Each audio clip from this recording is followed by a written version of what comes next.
listening to the Straight to Video podcast with Rob Lane.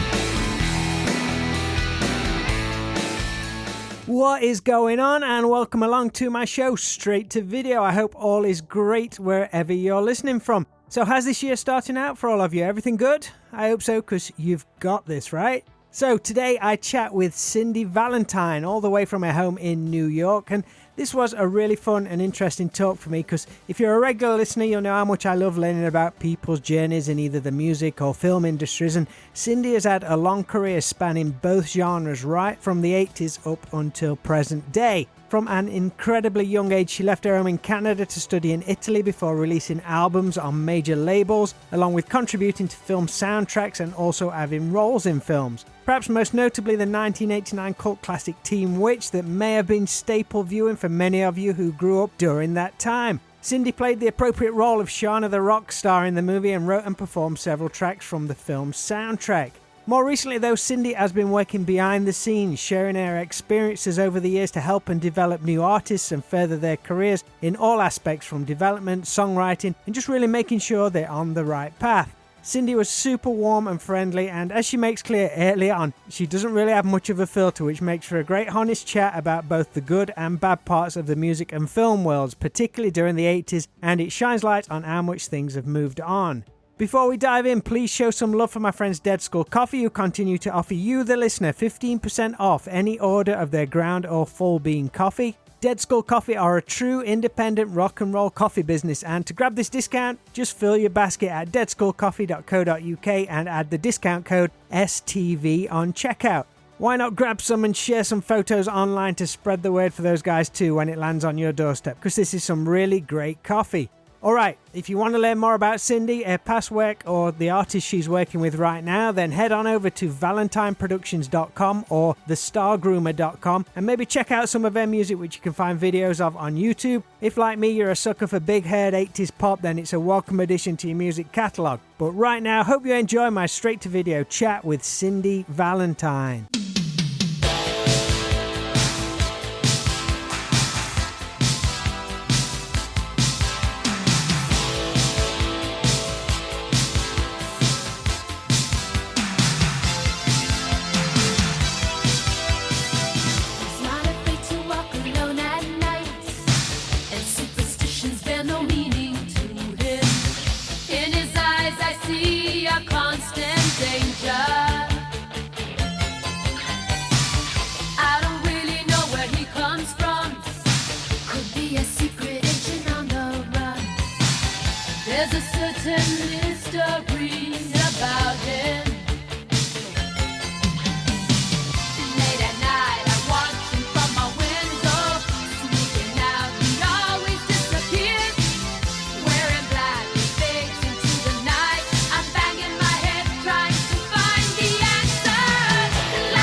How's everything going? You all right? I'm scared.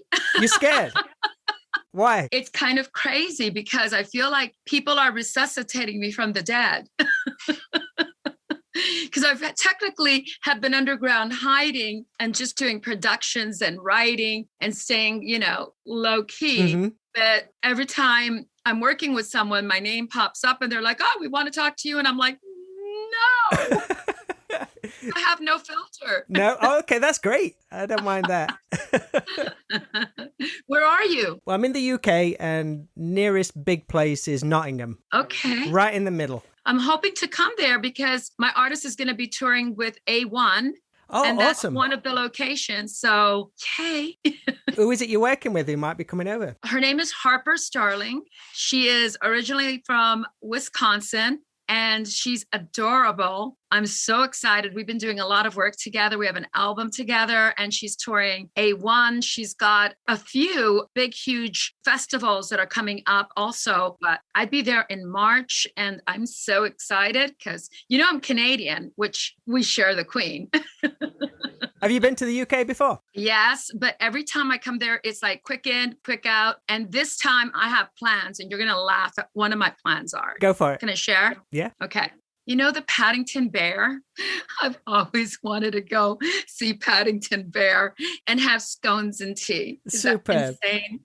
What did Paddington like? Was it marmalade? I can't remember. Marmalade sandwiches, was it? Yes, yes. I'm going to have to lose at least 20 more pounds in order to do that. You'll be fine. You'll be fine. Thank you.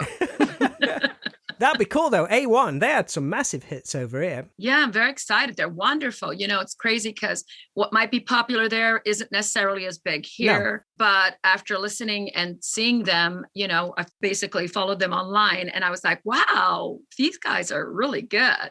What's your kind of role in all that? Is it just like developing the artist and the songwriting and the production, kind of everything? Yeah. So it started with actually from back in the day when I was on Arista and I was 14 and I had done Teen Witch. Hard to imagine because I was very overdeveloped in many areas. And so I would get away with murder, and fake IDs back then were the thing. Now you can't really get away with shit. But yeah, it started with somebody at the label saying to me, hey, what are your thoughts about, we're working with this girl, Paula Abdul, and we've got this idea. And I went, oh my God, why don't you put her with a cartoon? Here, tell her to use my hat. And her and I became friends. So she uses the little cap and the little skirt. So you're responsible for Scat Cat? I'd like to take claim. And then just kind of filtered into other artists. And I thought, I should be doing this. And I created a company called Star Groomer, where I groom the artist from head to toe in all departments and pass the baton and hope that they have a smile on their face and have a dream that they get to accomplish in this lifetime, you know? Everybody needs that. It's so tough. I don't know if it's never going to be easy in the business, but it's never going to be the same again. Exactly, yeah. That's from the song from Teen Witch. Where are you coming to me from? Are you in New York or whereabouts are you? I'm in New York, yeah. So my home base right now is New York, and I have artists I represent out of Canada. So I go to Canada a lot. And then Harper, who was originally from Wisconsin, now lives in Los Angeles. So LA, New York, Canada. Do you have a preference? You're going to laugh at me, and this isn't because you're on, but I'm telling you, one of my dreams is to live in the UK. And even though I went there twice and it was real brief, it always left me with that, I feel like I belong here. This is my speed. I want to stay longer. And so I'm booking my artists back to back so that I don't have to leave the UK. You can really get a feel of it. Hang out there. You know, my goal is 6 months this coming year. So fingers crossed. That's my favorite. So I'm not going to lie to you. New York is great. And LA has changed a lot, and the poverty, you know, we're starting to look like a third world country in the United States. I don't know how and if it'll ever get fixed. And I'm sure that's everywhere in certain areas of the world. But it just got worse in LA with tent after tent after tent on major streets, because I work a lot with Capitol Records, right, and Universal. You can't even walk up to their door. You have to go through the parking lot. So yeah, it's kind of sad. And that's the bit we don't see over here. I mean, I've been to Hollywood a few times and got a tiny glimpse of it, but to hear that it's getting worse and worse is kind of a bit shocking. Yeah, it's sad. I'm sure kids go there with big dreams, big hopes. Here's how I've imagined the movie in my head, because I see these kids coming out of tents. And I think to myself, they probably are telling their mom that they're doing really well, and they don't even have the money or the courage to just go home and say, it's just really not working, you know? And so they'll just stay. And it's the saddest thing. And I wish I could help the world. It's crazy to think that. I would imagine like hundreds of, or maybe thousands of them go out there with no contacts or anything, which to me is the nuts part. Yeah. Wow. I was a runaway. I was a bad girl. I did not want to listen to my daddy tell me how it was going to be. And I won a big contest, and I grabbed my bag, and I was just a child, and had someone, my cousin to be exact, who's since passed away, but he was waiting for me at the corner. My mom said, go and do everything that I couldn't do. And they threw me on a plane. And next thing, I was in Italy studying opera. And from there, I met Tony Green, who did France Jolie back in the day. And I just kept going, and I lied about everything, my age, just blagged my family everything. Being fine. And eventually, I mean, my father said to me, when he had a stroke and I'd gone back, he said, you were the boy I'd wished for And the boys were the girls that I'm happy I have. And I was like, what? What does that really mean? And it just really meant that I kind of pursued my dream and never looked back. And, honestly, there's no right or wrong. It's like whatever, like I look at my brothers and they've all had families and I don't. And so who knows what's right or wrong, but I just know that you choose that destiny. And I was fearless and I have no regrets. Where does that come from? Does that come from your dad, though, that side of it? Yeah, my dad was a runaway. I found out later he was a runaway and a rebel and never listened to anyone. But look, I've grown since then. I try to listen to people and I've changed considerably. I've come a long way. But yeah, being in LA by yourself at a young age, shooting a movie and sleeping on strangers' beds that offer, hey, you're only 14, stay here. Yeah, I escaped a lot, because back then I don't think we had as much bad people in the world. Perhaps not, no. I feel like we do now, People are targeting people more. Yeah. They see people being desperate. Yeah. So I was lucky. Just to throw things back, we've kind of just dived straight in, which I don't mind. That's fine. I move quickly. Because I've been diving into stuff. I mean, I think that's really interesting that you won a contest to go to Italy, but that's where you were originally born, right? Correct. So you got backwards and forwards and you met somebody in Italy from... Montreal, Canada. Yeah. Do you believe in fate? Yes. I mean, that's kind of weird. So what was the contest? So the contest was called Il Trampolino. And one of the judges was a famous judge, Claudio Villa. And Claudio Villa was an opera singer. And one of the main prizes was a trip to Italy and to study with him. Now, listen, he's dead. And I told you I have no filter. And I will tell you this. He knew my age, my real age. I was a child, but we pretended to be a little older. And even if I was older at that time, in his mind, I was still a child. He thought I was 14. But I was 9. Yes, these things developed at 9. Just want to say that. My mom gave me those at a very early age. And so, yeah, it was like a scary place for a child to be taught by a huge professional who every now and then had roaming hands. And that was my introduction to what the hell is going on here. But yeah, that's how I ended up there. It was one of the main contests. Of course, I had a great aunt in Italy that was from Naples. And she, sure enough, I told her, I think he's got a problem. His hand is really weak and it sits on my lap sometimes. And she went, what?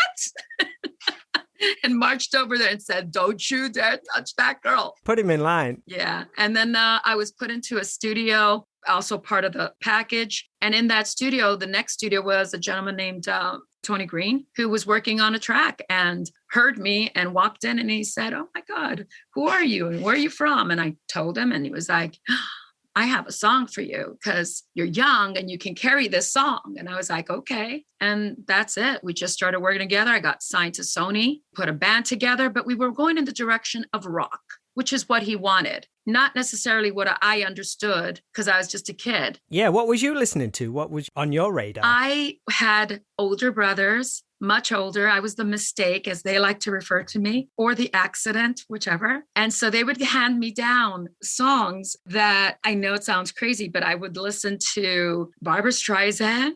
I would listen to Donna Summer.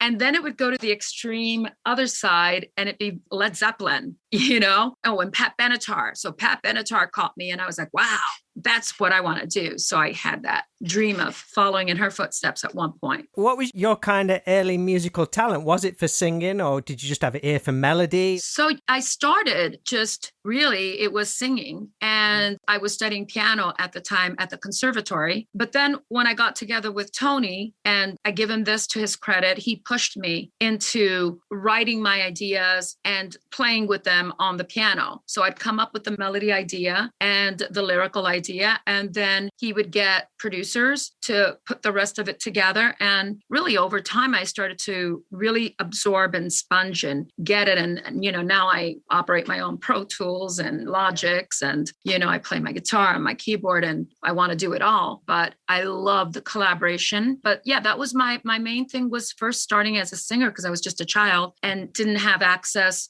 to anything else until I was told, hey, here's a piano, here's a piece of paper and pen, start writing. And that's how it started happening. What was the process upon returning home from Italy then? Did everything move pretty fast? I mean, with like education and stuff like that, was everything being juggled around? This is like a movie, honestly.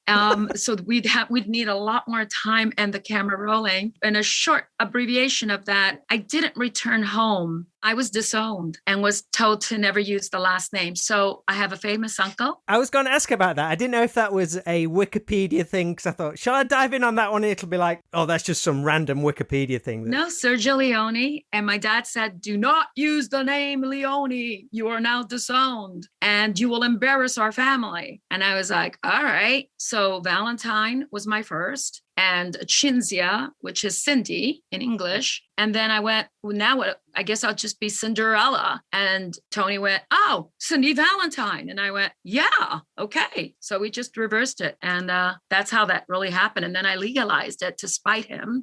And then, of course, I was like, why did I do this? Because every time you cross the border, you've got things that say Leone and then things that say Valentine. Just gets confusing. Yeah. And back then, customs immigration just loved messing with anyone that has the entertainment world. They want to just empty out everything and find something. And I'd be like, no, it's me. I swear I'm both people. Was it all exciting for you, though, to suddenly be thrown into this world? If I can be honest with you, it was an escape because, again, being completely honest, I came from a very strict Italian family. And I think that if this was an interview happening back then, it would go a little differently. Like, I hate my family and they were mean, but you grow up and you realize that this is how they were raised. This is all they knew. So technically, he thought he was doing the right thing. And, back in the day, violence was accepted. And you wouldn't go to jail because no one would report it. It was common. Your daughter said something, bam. But it was really tough to watch that happening to my elder brothers and my mom. And then I thought, I can't deal with this. And that's the runaway in me. And I've run ever since. This is probably the longest I've ever stayed in one place for a while.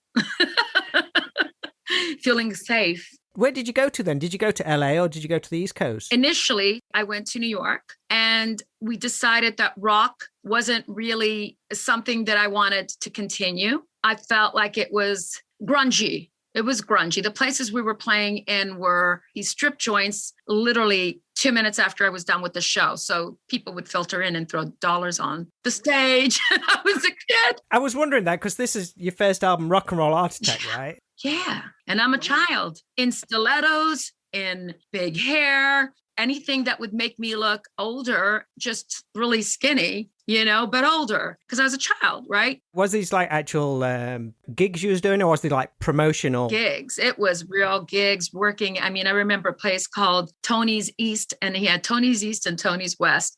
And I remember going up there, and the show was phenomenal. And then there was an encore, and on that encore, I took too long. So when I came back out, and suddenly it was all men. And then they started throwing dollar bills on the stage. So I went, they're throwing dollar bills. Okay, I guess I got to pick these all up. Not knowing that they're waiting for the stripper. And I'm like, uh-oh, not understanding any of that because I was just a child. And I was truly, when I say child, let me just put it out there. I was the virgin and just a kid. Who was the agent for these shows booking these venues? I don't know who Tony was using because, when you're a kid, you don't pay attention to all of that. And that's the other thing. You don't realize how much goes into everything around you until it flips. And now I see how much it took to get me to where I was. And I have a new appreciation. They send Tiffany to shopping malls. They send you to Tony's East. What's going on? Strip joints. Hey, I made more money. Yeah, for Tiffany. Yeah, we all were in that era, kind of, where we're so young and innocent and not really had that parental protection or understanding of what kind of money was filtering in because we never saw it. It scarred me because I was never really looked upon as that singer as much as, holy shit, she's hot. And it would always veer in that way. And I just, ugh. I think that's definitely of its time. I spoke to, I don't know if you're, another Canadian, Lee Aaron. Lee Aaron was much older than myself. And I stepped in as the child and it was very bratty. In fact, we did a track together. It was a Joe Cocker track. I get by with a little help with my friends. So we were all on that. And there's a video on YouTube of all of us performing. Anyway, I was interviewed and I was a child. I'd met her and they said, what do you think of her? And I said, oh, you talking about? I think I said something like Thunder Thighs. No. Yeah, but I was a kid.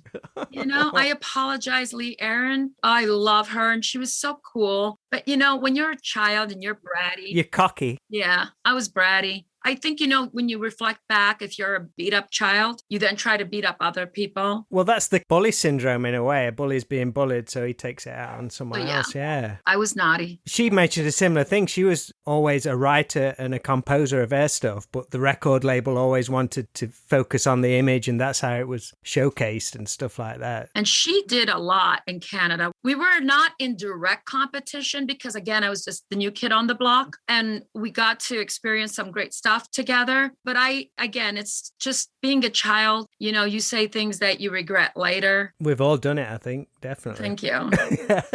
Let's not focus on that now. You, like you say, a label was pushing you in a certain way, but you still did get some creative control in the writing and stuff like that, which is pretty impressive, especially for back at that time. A lot of labels, right, this is the vision for this artist, this is the material you're going to sing, but you were still allowed. I got lucky because I was writing the material and Tony would take it, literally take it. And then because he had a hit with Franz Jolie and a couple of other artists back then, before my time, he had already had that open door policy, which later I ended up signing. After PolyGram, I went to Clive Davis and Arista. And again, the door was open for him because dance was his world. So he had the hits and the labels trusted him with presenting the material, which was my material. And some of it, of course, was his as well. And they loved it. But I'll tell you where it ended was at Arista. And that's because Clive saw something more. He wanted to hook me up with Arif Mardin. And at that time, Arif was working with Taylor Dane. The list was, Whitney, Taylor, Expose, and then finally me. I was a new kid on the block and literally a kid, 14. So he wanted me to work with Arif. And Tony said, oh no, I'm the producer, the writer, the manager. He wanted to keep that grip on you. Yeah. And so Clive went, no, not in this house. Don't argue with Clive Davis. Yeah. So the only song I got that hit, I believe it went to 11, was Pick Up the Pieces to My Heart. It was very sad because actually it's hanging over there. The second song was Choose Your Weapon, which made a B-side on some of the vinyl. And the album was going to be phenomenal. I had so many great big name artists that wanted to also do reappearances because I had Luther Vandross on my PolyGram album and Cheryl Lynn, Howard Hewitt. I'd made some great friends along the way. And it was devastating when Clive said, look, we love you, but... Oh, right. So he had that control on you if he wasn't going to agree to it. Yeah. Oh, wow.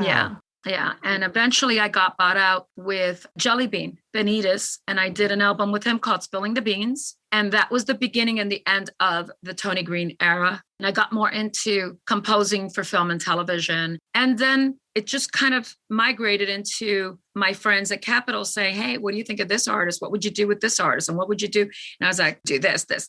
And this is it. Now I've been doing that for the last 5 years. How much had acting been on your radar when you got the opportunity for the role in Teen Witch in 1989? Did the soundtrack work come first and then the role was offered to you? The way it was offered was Pick Up the Pieces was doing well. And Midnight Hour before that with PolyGram had done really well. And my dream was to have Michael Damian play my boyfriend, not knowing how old he was and he not knowing how old I was during my rock days. So he played my boyfriend in a video called Victim. And I always stayed in touch with his brother, Larry. not knowing Larry had a crush on me. There, I said it. So then he's married now and she's wonderful. So yeah, he saw me doing well, reached out to me and said, I've got this movie and the producers love you. Do you want to play the role of the rock star? And you and I can write something together. And I said, yeah. So they flew me out to LA and I stayed in several different places. We'll just leave it at that. Kind of like, what the hell? And we got on the piano and came up with the songs. Finest Hour is such a great song. Thank you. Yeah, they're pretty amazing. I remember it like it was yesterday because those memories are fond. But actually shooting the movie, those girls were mean girls. Really? There's some little snippet of a little bit of the truth that goes on behind the scenes. So Robin Lively was a doll, but her cheerleaders, one in particular, we won't name names, decided it'd be fun to stick chewing gum in my hair during my performance. Well, at least it wasn't Robin Lively. I had a crush on her in Karate Kid 3, so that's fine. I didn't want you to tell me that. No, she was a complete doll. She was a doll. So was her sidekick. What happened to the denim jacket you gave her, do you think? You know, I still have it. You have it? It's mine. It was always mine. Right. Yeah. Maybe one day for a real good charity, you know, if I ever got approached for something amazing. So it was yours prior to the shoot? It wasn't like a wardrobe thing or anything like that? No. Oh, that's cool. It was all me. Yeah. That's awesome. Yeah, I should have prepared it and brought it out. What was the whole thing with the opening track, Never Gonna Be the Same Again? Because that's like one of those weird industry things where you co-wrote the song and performed it in the film, but then you turn up and see the film and... Yeah. Hang on. That was another scar that was left on my little heart. I sang it, I wrote it, and like I said, I have no filter. But I think things didn't quite go the way maybe a certain collaborator had expected it to, in that all of a sudden there was an artist that was signed to, I think it was Attic Records, and that's Laurie Russo. And he got an offer, please let her sing the track, we'll pay you, whatever. And back in the day, we had those big, huge 24 track, and he just taped over my vocal. But here's the thing, no one told me. So at the opening of the premiere, I show up to the premiere and all excited, and it opens and I'm listening to the voice and I go, doesn't sound like me. That's the freaking dagger right there. Yeah. I was like, whoa. So yeah, he did something not cool. And look, you know, he had his reasons, selfish, whatever, but I've forgiven, we've hugged it out. And it's a sad thing that I never really had that original master that I worked on. And I get calls all the time. Can I please have it? I'll pay you. And if I had it, I'd give it away, but it's gone. I think you said you've had no real urge to re-record the tracks, even though there's a bit of a demand there. I feel like it would lose its magic, you know? How do you feel about the whole Taylor Swift re-recording all their back catalogue? You really want me to go there, huh? Because you know I have no filter.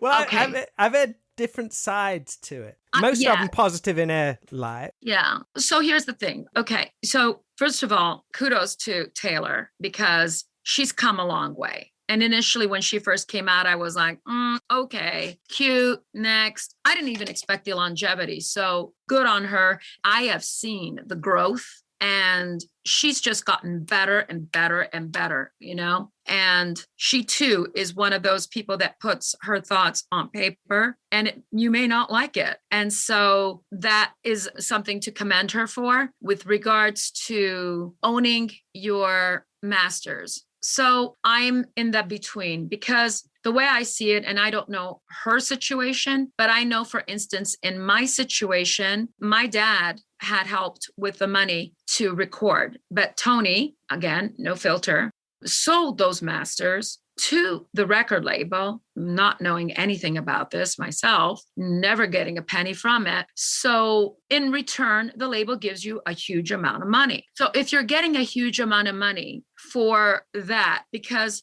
that's what's going to reimburse them back. That's what it is. Just like with publishing, if you're going to give part of your song, you're giving it because the publishers want to make money and they will stick it in a Toyota commercial. Let's face it, wherever it's going to make money, but that's what you're doing. So I can't be mad at the label. But again, her circumstance may be where there was some kind of deal between her and Scooter and how it was going to go down. And maybe that's where she was betrayed. I can't speak on her behalf. But if it was here's your money, in exchange for your masters, then you got something and they got something. So that's fair. But if it wasn't, and she redid her masters, kudos for her, man. She's got a huge following and people love her. And I have grown to love her too. She's great. Yeah, I've heard kind of like all different. When it first kicked off, you heard her side, then you heard Scooter Braun's side on it. And he said, oh, she was aware of everything that was going off. But I heard something about they were sold, then they were sold on again and all this kind of stuff. So I don't know. Yeah, unless you really know, like my mom always says that, like everyone does, there are 3 stories, 3 versions, his, hers, and then the truth. Definitely. Yeah, Who knows? But you know what? More power to her. Look, it hasn't affected her fan base, thank God. And she's, doing well. When did you get inklings of the resurgence or the love of Teen Witch? Oh, so the minute I discovered the Instagram, the Instagrams and Facebook. I'm late to all of this. So I'm on Facebook and then, are you the Cindy Valentine from Teen Witch? And I'm like, okay, who's playing a joke? And it just started to come up. And I got to tell you, there's things on YouTube. People have posted all of the YouTube videos. It's not me. I don't get anything from it. Still, years later, there's people are collecting something. I don't go after anybody. You know how I look at it is this. Look, the resurgence is there. People want to cheer me. They want to see me. I think it's absolutely flattering. It's adorable. And you can't miss something you never had. I didn't have the millions, so I'm not going to miss them. And honestly, I'm comfortable. And I think being comfortable is a good place to be, right? Because then I can help others. And that's really what it's about. Because I think if you have the millions and they happen if they happen at a time when I was that little brat back in the day of the Leanne days. Yeah, if that had just kind of gone up and up and up, who knows what you'd have been like. Yeah, I would have been a little shit, but I'm a little shit inside. I'm a good girl in a bad girl's body. There you go. But you've also got that thing now, though, where you're in people's hearts and pulling on nostalgia strings and all that kind of thing. And they can track you down online and hear everything you've been doing since. So that is one of the positives of how the industry has changed. There's bads and goods from it. But the fact that everything is accessible and, I wonder what happened to such and such, or what did she go on to do? People can find it instantly. And that's probably got to be happening regularly now. Yeah. Well, so these kids started a fan page, the Cindy Valentine fan page on Instagram. And through that, they contact me, DM me. There's my fancy word. And I'm like, why are you guys doing this? What is going on? Well, apparently, as of literally, so today is Tuesday. So last week, I get a call from them and we are on a Zoom call. And apparently Sony is releasing pick up the pieces and choose your weapon in multiple, mixes on February 25th. And I went, did anybody want to tell me about it? Because how do they do that? Well, apparently they own those masters. How? Who knows? Who, how, when? But hey, if they want to play me and put me out there, it's sweet. It's kind of like, it's nice. It's a nice feeling to be remembered, because you worked so hard on that stuff. And then for a long time, you put it to bed and it's a memory that you don't want to remember. And now suddenly everybody's going, wake up, wake up. And I'm like, no, don't wake me up. Are you comfortable with it all, though? I'm comfortable with it. There's some of the things, it's like anything, like you put bad things out of your mind. And then when you bring it back, then you start to relive it and go, oh, well, this is why this reminds me of that. And that reminds me. And you kind of I'm at this point where even my artist, for instance, Harper Starling, who I adore, says to me, oh my God, you sound so good on this. And I'm going to sing it. Will you do a cameo on it? And I was like, she's like, no, please do a cameo. And I was like, So now this next single we've got that's coming out in February 11th, called Affair with Myself. I'm doing a cameo also in the video. So I'm like, all right, I'll do it. And then she's like, do another. I'm like, no, leave me alone. How did you guys hook up? Where did you hear about Harper? So it's this cute. Her version is different than mine, but she has a board called the Wish Board or whatever she calls it. And she had that by September, she'd have a manager and she'd have songs and a woman with power and strength. And so we met through mutual writers. I was working with the Jackie Boys, known for Jason Derulo and Justin Bieber and a bunch of others. And we had been working together and they came to me and they said, hey, we're working with a girl and she could use a little help. because we're guys. She's a girl and her name is Harper. Can you at least have a meeting with her? So I met with her and she had a hit with the Perry twins and a song called Euphoria. And I was like, okay. And she goes, well, I'd really like for you to just kind of like listen to what I'm doing. And I was like, all right, I'll do a little bit because out of a favor to Carlos. And she goes, okay. And I went, ooh, she's cute. She's going to get me. So sweet.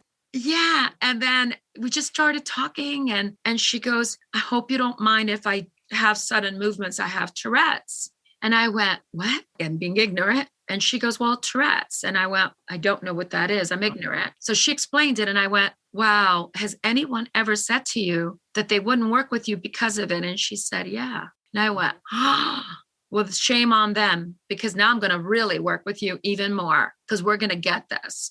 And that was it. We just connected. And now it's been a year and a half. Super. We've been working together. She's amazing. And I hope you'll get to meet her because you will love her. She truly is adorable. She's got the heart of gold. And for me to be with someone this long and still say that, she's the real deal.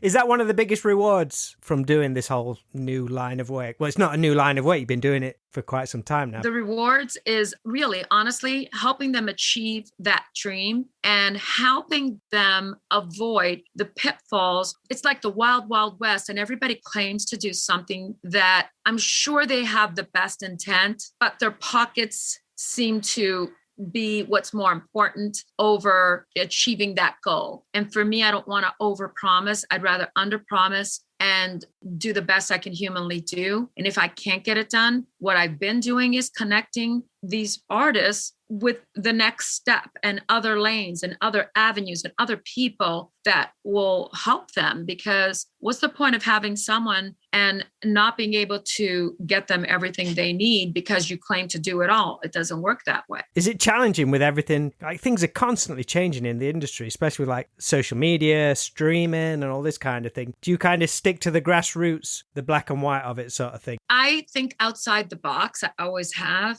And I don't follow a protocol. Everybody yells at me and says, what are you doing? Like, why are you spending the money there? And it's like, well, because I still believe in that old fashioned way, just a little bit. Like, for instance, Harper was up for the Grammys for consideration. And, you know, who takes a page out on Billboard magazine? Me. Why? Why would you do that? She's not even nominated. She's in consideration. Well, because that in consideration Billboard magazine will be going to all the labels. It'll be going all to radio. And they will question, who's this girl in this gold outfit? Where did she come from? Because she's being nominated for Best Singer and Best New Song. Just cause that interest, that intrigue, that mystique. You know what? It made her dream. It made her happy. We could die tomorrow. She got to see it. So that's my way I think.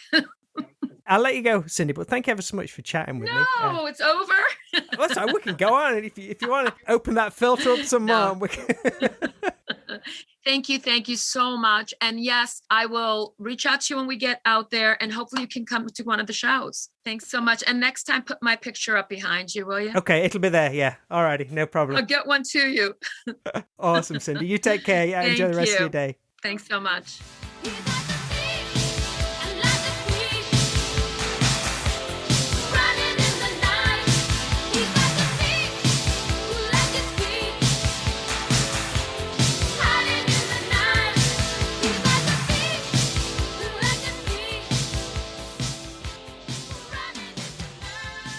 Thanks so much to Cindy Valentine for being a ton of fun here on the Straight to Video podcast. I hope she can make it over here to the UK in 2022, and I look forward to seeing what she does next in her career and with the artists she's working with. As mentioned, check out valentineproductions.com or thestargroomer.com to keep up to date. And if you want more episodes of this show, be sure to subscribe or follow wherever you listen to podcasts, or you can find them all conveniently located at stvpod.com, along with some straight-to-video music, videos, and merch. Alright, that's all for today's show. Hope you had fun, and thanks so much for the continued love and support you give back. So until we chat again, take care and speak soon.